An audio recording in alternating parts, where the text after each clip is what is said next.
My name's Alex. I'm 35, work in IT, and if there's one thing people used to say about me, it's that I was always the reliable guy. Birthdays, holidays, moving days, Sunday dinners, you could count on me showing up. I was the quiet one, steady, dependable, and never asking for much in return. If somebody needed a ride to the airport at the last minute or a dog sitter for the weekend, I was the one who got the call. And I always said yes. I didn't resent it. Honestly, I thought that's what family was about. I grew up in a loud, rowdy household where everyone talked over each other. But somehow there was always room for one more at the table, even if we were packed shoulder to shoulder. That kind of chaos felt like love to me. But somewhere along the way, something shifted. Or maybe the warmth I thought was there never really included me, and I was just too sentimental to see it. It wasn't one big blow either. It was more like a slow drip, little cuts that added up over time. At first, I brushed it off. Like the night I offered to host a game night and no one bothered to show, or when my sister Chloe forgot to mention that Thanksgiving had been moved to our cousin Lily's place. I told myself, hey, miscommunication happens. Everyone's busy. But after a while, the pattern got too clear to ignore. I'd walk into family gatherings and feel like some stranger who'd wandered into the wrong house. Conversations would dip just a bit when I came around. Smiles would lag, almost like they had to be switched on. And without fail, someone would blurt out, "Oh, I didn't realize you were coming." That kind of thing doesn't just bounce off. It sinks into your chest and sits there heavy. Which brings me to my Uncle Owen's retirement party. He put in 40 years at the same manufacturing plant. Old school, blue-collar guy, proud of his calloused hands and that beat-up lunchbox he carried every day. I've always liked Owen. Out of everyone, he was one of the few who never made me feel like an afterthought. So when my Aunt Grace sent out the invite for his party, I cleared my schedule without hesitation. I even pitched in a few $100 to help cover the hall and decorations. Grace had texted me a few weeks earlier. "We're a little short on the deposit. Can you help?" And I didn't think twice. I sent the money. No thanks, no acknowledgement, just assumed it was expected. The night of the party, I showed up early to help set up chairs and hang the big Congrats Owen banner. Nothing glamorous, but it felt good to be useful. When Owen arrived, he gave me an actual hug, not that half-hearted shoulder tap, but a real one. For a few hours, it felt like the old days. There was drinking, laughing, awkward dancing, and plenty of stories about forklift mishaps and dumb pranks at the plant. For the first time in a long time, I caught myself smiling, actually feeling like I belonged again. Then I made the mistake of being too comfortable. I was standing by the snack table, chatting with Lily and Chloe, and I said, almost casually, "I'll bring dessert to the family barbecue tomorrow. What time should I come by?" Lily looked at me like I'd just spoken another language. She tilted her head and said, "Oh, you weren't invited." At first, I thought she was messing with me. But her face didn't change. Chloe immediately looked down, suddenly way too interested in the chip bowl, like it was the most fascinating thing in the room. I chuckled, still clinging to the hope that this was some offbeat joke. "Seriously," I asked, keeping my tone light. "What time should I come by?" Lily just lifted her shoulders in a little shrug. "I mean, it's more of a close family thing."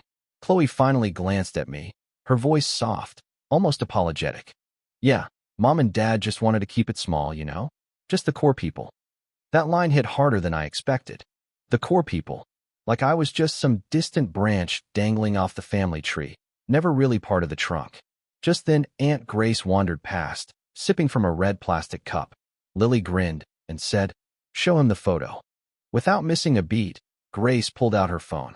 I didn't ask, didn't even lean in, but she held it right in front of me anyway, scrolling through picture after picture. Tables set up in a backyard, kids darting through sprinklers, a big fancy cake, with "Family Barbecue 2025 piped across it in bright frosting. And then the group shot, my parents, Chloe's kids, uncles, aunts, even my old babysitter's grandkids somehow got included. Everyone was there. Everyone but me. Not a single frame. I smiled politely, nodded like I didn't care, and backed away from the conversation, pretending I suddenly remembered a phone call I had to take. Inside, though, my chest tightened, not from sadness anymore, but from something colder, sharper, more focused. I stopped at the bar for another drink and found a seat near the back. My mind was running a mile a minute, replaying it all. Every late-night airport pickup, every check I'd written, every time I'd stepped in quietly to smooth things over.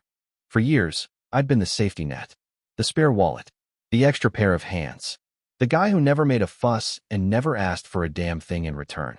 And here was the kicker. The barbecue they were so eager to keep close family. I knew exactly where it was being held, because I was the one who booked it. 3 months earlier, Grace had asked me to reserve the park venue under my name. "We just need someone with a clean payment history so it doesn't get flagged," she said. I'd put down the deposit. The email confirmation was still sitting in my inbox. They never even bothered to switch it over. That was the moment something clicked in me. I didn't blow up. No, I kept it together. I finished my drink, helped pack up some decorations, and told Owen how good it was to celebrate with him. Owen clapped me on the shoulder and said, "Thanks for everything, Alex. Really, you're one of the good ones." I gave him a genuine smile. "I appreciate that, Uncle Owen. I really do." Then I got in my car, drove home, opened my email, and with a single click canceled the reservation. Less than a minute, and their precious little barbecue suddenly had no tables, no access, no permit, nothing but an empty patch of grass and no backup plan. I didn't tell a soul. I just crawled into bed and slept like a rock. The next morning, my phone lit up nonstop. First one call, then another, then texts rolling in one after another. I ignored them all because I already knew what was happening. The storm had finally arrived. And for the first time in my life, I wasn't the one stuck out in the rain. By noon, the calls had turned into voicemails.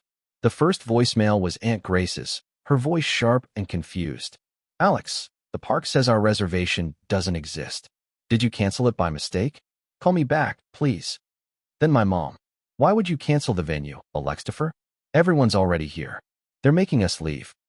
Next came Chloe, short and snappy. Real mature. "Did you really have to make this about you?" That one actually made me laugh. About me? They planned a whole event, invited the entire family except me, and now I was the one making it about myself. I stayed in bed until nearly 2 in the afternoon. Not because I was lazy, but because I didn't want them imagining me pacing around, nervous about what was happening. I already knew. The park staff would have told them the truth. No reservation, someone canceled last night, deposit refunded, can't set up without a permit, another party arriving at 3, and no, ma'am, I'm not going to argue with you in front of children. When I finally got up, I made a sandwich, opened my laptop, and put on some lo-fi music. It was strangely peaceful. I knew they'd scrambled to salvage things, but it wouldn't be the same. No pavilion, no rented tables, no sound system, and definitely no bounce house. Around 4 o'clock, I finally checked my phone, 55 messages. Most from Chloe and my mom, a few from Lily, and several from numbers I didn't recognize. Probably guests who now had nowhere to sit and wanted answers. A handful were just photos. One showed folding chairs crammed onto a driveway. Another was a smoky grill with 3 people huddled around it while the smoke blew right into their faces. It all looked miserable. Then I saw a message I didn't expect, Uncle Owen. It just said, "Call me when you can." I hesitated. Owen had always been kind to me. He didn't deserve to be caught in the middle. But he also hadn't spoken up when Grace and Chloe started freezing me out. He'd stayed silent, quietly complicit. I didn't know what to expect, but I called anyway. He picked up on the first ring. "Alex," he said, sounding like he was finally letting out a long breath. "I figured you'd call."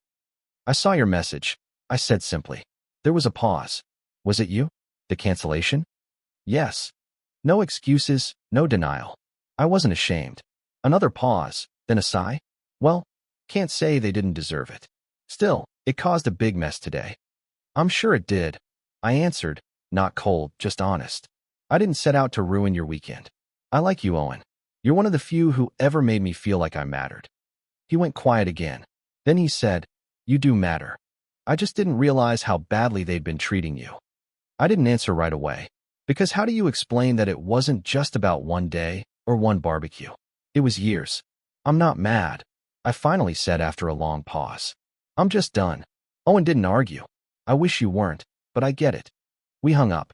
That night, Chloe posted to Instagram a shaky, blurry photo of what was clearly their backup party, paper plates sagging under cheap food, a scatter of mismatched lawn chairs, and a caption that read, "Even when some people try to ruin the fun, real family sticks together."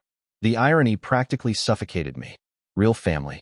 They'd iced me out for years, and now suddenly they were the ones pulling the family card. A couple days later, the refund from the venue dropped into my account, $1,750. That money wasn't staying with me. I donated it to a local community center in Owen's name. They were running a fundraiser to upgrade their kitchen. In the donation note, I wrote, "For someone who deserves a real celebration." About a week went by with nothing. No calls, no messages. Then Lily reached out. "Hey Alex, I know you're probably still mad, and I don't blame you. I didn't know you weren't invited until you said something at the party. I just assumed you were coming. When you walked away, I realized how messed up it was. The family's been treating you like a backup plan for years. I think some of them know it too, but no one ever said anything because you never pushed back. I guess this was your push. Just wanted to say I saw it, and I'm sorry." Her words landed harder than I thought they would. Not because they fixed anything, but because they confirmed what I'd felt all along. I wasn't crazy. It wasn't all in my head. Still, I didn't reply. More messages trickled in over the next few days. My mom wrote me this long email about how families go through rough patches and how I shouldn't punish everyone by pulling away. Chloe, on the other hand, doubled down. She posted these passive-aggressive quotes on her feed. Stuff like, "You find out who people really are when they don't get what they want." I actually laughed out loud at that one. Meanwhile, I started putting my time into people who actually wanted me around. Friends who didn't treat me like a spare tire. I hosted a couple small dinners, nothing fancy, just good food and good company. I went with coworkers on a weekend trip to the coast. First trip I'd taken in a long time that didn't leave me drained. And for the first time in years, I felt like I was living instead of just existing on the sidelines. But my family wasn't finished. 2 weeks after the barbecue fiasco, I pulled into my apartment lot after work and froze when I saw the car parked outside. My mom's. And in the passenger seat, Chloe. They were just sitting there, engine off, like they'd been waiting for me. I stood on the curb with my keys in my hand, staring at them through the windshield. My stomach tightened, but not from nerves. More like irritation. Chloe opened her door first and stepped out, arms crossed. "We need to talk," she said flatly. "You can't just ghost your family because of one mistake." One mistake. My mom got out next. Her voice was softer, but it carried that familiar guilt trip tone I knew too well. "We didn't mean to hurt you, sweetheart. But canceling the park and ruining everything wasn't the answer. You made everyone uncomfortable." I crossed my arms and shook my head. "Uncomfortable? That's rich. I've been uncomfortable at your events for years. But I guess that was never a problem until I stopped footing the bill." Chloe rolled her eyes so hard I thought they might stick. "This is getting ridiculous. Just admit you overreacted and come back to the group." I tilted my head, a small, dry smile tugging at the corner of my mouth. "You want me back in the group? Then start with an apology. Not some fake half measure, a real one. In front of everyone." Chloe let out a sharp laugh, almost a scoff. "You've got to be kidding."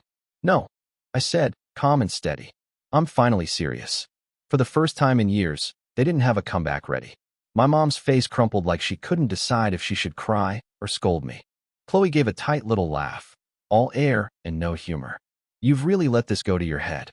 You think the family owes you a public apology just because you got your feelings hurt?" I didn't answer right away. I just looked at her.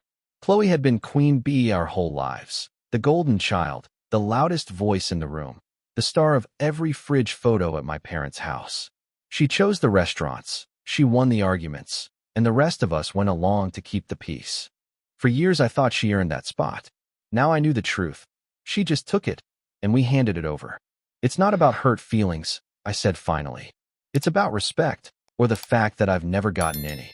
I've been treated like a piece of furniture. Useful when you needed me, invisible the rest of the time. I'm done playing along. If you want me back in your lives, it starts with admitting what you've done." My mom jumped in, trying to soften the blow. "You know how big families are. People forget things. People say things. We all have flaws." "Flaws?" I repeated, raising an eyebrow. "You stood there while Chloe laughed at me in front of everyone. You smiled while Aunt Grace showed me photos from an event I paid for but wasn't even invited to. You've been silent for years, Mom. That's not a flaw. That's a choice." Her mouth opened, then closed again. No answer this time. Chloe folded her arms tight. "So what? You're just cutting us off? Not coming to Alexma's birthdays? You're going to make everything awkward for everyone?" I looked her square in the eye. You already did. And with that, I turned and walked toward my door.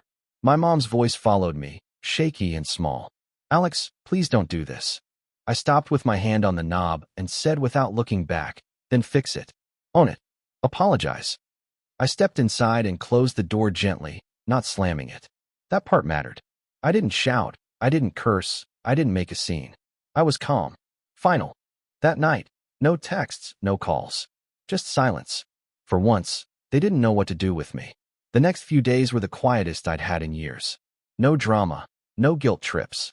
Just space. Just peace. Then, about a week later, my phone buzzed with a message from Uncle Owen. Hey, I'm hosting a small dinner. Just a few people. Wanted to invite you. No speeches, no drama, just dinner. No one from your mom's side will be there unless you say yes first. I stared at that message for a long time. Didn't reply right away. I went to the gym, took a walk, ate dinner, thought it over. We grilled burgers out back, watched a movie, and traded stories that had nothing to do with family drama. For the first time in years, I didn't feel like filler, the spare chair nobody wanted but everyone needed. I felt like an actual person at the table. That night, something clicked for me. Family isn't about blood or names on a family tree. It's not about who remembers your birthday because Facebook or a calendar tells them to. It's about who shows up, who respects you, who listens when it would be easier to brush you off. A few weeks later, I posted a picture on Instagram. Me and Owen clinking glasses on his back porch, late sun behind us. The caption read, "Sometimes your real family is the one that asks if you're okay, not just what you're bringing." Within an hour, Chloe liked the post, then unliked it, then liked it again. Classic Chloe. The next morning, a text popped up from her. No hello, no explanation. Just, fine. If that's what it takes, then let's talk. You want an apology? Meet me this Sunday. Everyone will be there. On paper, it was exactly what I'd said I wanted. But by then I'd learned something important. Apologies don't always come from guilt or remorse. Sometimes they come from fear. Fear of losing their grip on the person they used to control. I stared at that text for a long time. Did I go and listen to some scripted speech just to watch them pat themselves on the back? Or did I let them sit in the silence they'd earned? For the first time in my life, I didn't need their approval. I wasn't their fallback anymore. Still, part of me itched for closure. For once, I wanted to say the things I'd swallowed for years, not to lash out, but to be clear. To finally sit down at a table on my terms, not theirs. I typed back, I'll come. But if this is just for show, I'm walking out. And I won't be polite this time. Chloe's reply came fast, a single thumbs up emoji. Sunday came, and I drove to the same family house I'd been walking into since I was a kid. The place hadn't changed. White shutters, porch rail chipped on the corner, flower pots with half-dead blooms nobody really tended to. It should have felt familiar, but it didn't. It felt smaller, muted, like someone had turned down the volume on nostalgia. I climbed the front steps, and before I could even knock, the door swung open. My mom was the one who opened the door. Pearls around her neck, that fixed smile plastered on her face. The same one she wore for church socials or when company stopped by unannounced. "Alex," she said, voice bright, rehearsed. "Come in." I nodded and stepped inside. The smell hit me first, cinnamon, roast chicken. It should have been comforting, and in a way it was, but it also felt staged, like they'd dressed the house for this exact performance. The living room was full. Uncle Caleb, Aunt Grace, Lily, Chloe, even my younger cousin Eli. Everyone sitting stiff, straight-backed, like they were in a courtroom waiting for the verdict. Nobody spoke.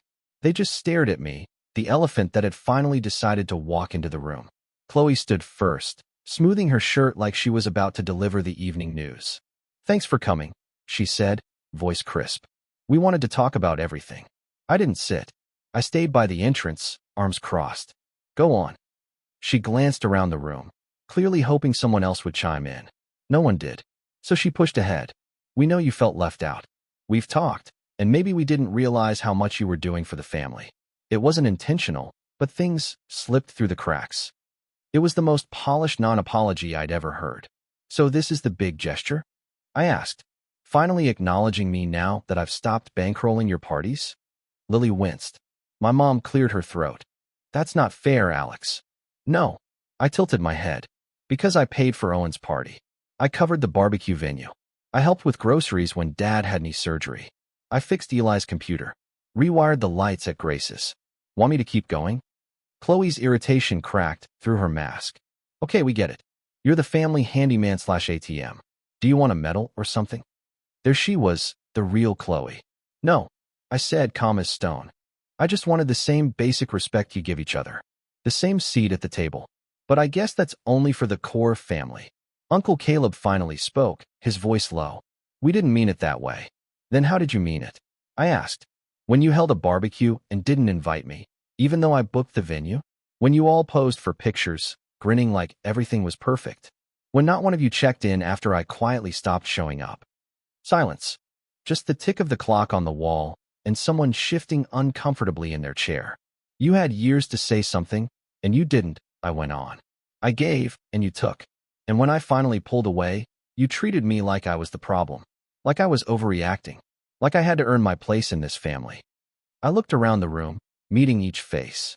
But here's the truth, I never had a place. I was a utility, a convenience. And now that I've stopped being that, you don't want me back, not really. You just want the faucet turned on again. You want a Band-Aid, I said, not a conversation. Chloe scoffed, sharp and dismissive. Oh my God, you're being so dramatic. I straightened, my voice steady. Then this is the last time. The last time you get to call me that. The last time you dismiss my boundaries as drama. I'm done. And I meant it. I turned toward the door. Alex, wait. My mom shot up from her chair. Don't do this. I stopped, but didn't face her. You always said we were family, she pleaded. That we stick together. I looked back, my voice quiet but firm. Sticking together isn't the same as sticking around when you're not wanted. Then I walked out. I'd spent years holding this family together with tape and favors. And when I finally stopped, you didn't ask if I was okay. You didn't check in. You just got mad that I wasn't useful anymore. Chloe rolled her eyes. So what? You're just cutting everyone off? No, I said, opening the door. I'm finally choosing myself. And I walked out. The air outside hit different, crisp, freeing. For the first time in a long time, I didn't feel like the bad guy. I didn't feel guilty. I felt clean. That night, I deleted the family group chat. I blocked Chloe. I muted my mom's messages. I didn't do it to punish anyone. I did it for peace. Over the next few weeks, the silence stayed. Lily reached out again, more direct this time. I don't blame you, she wrote. I'd probably do the same. Just know, not everyone in the room agreed with how you were treated. If you ever want to talk, I'm here. I thanked her, but didn't reply much more. I wasn't ready to open that door again. Instead, I started building something new, a circle that actually mattered. Friends who checked in without needing anything in return. Coworkers who invited me along because they liked my company, not my bank account. I even started dating again, something I'd avoided for years, drained by all the family drama. The old wounds still throbbed sometimes. Holidays were hard, but the ache dulled when I reminded myself that walking away wasn't selfish. It was necessary. About 6 months later, I heard through a mutual friend that Chloe had thrown a birthday party for her daughter. Half the family didn't show. Apparently, the absence of the guy who had always made things run smoothly was being felt more than they expected. I smiled when I heard that. Sometimes the best revenge isn't chaos or yelling. It's just quietly removing yourself. No fights. No drama. Just firm, steady absence. I never got the apology I thought I deserved. But in the end, I got something better. My peace, my respect, and my life back.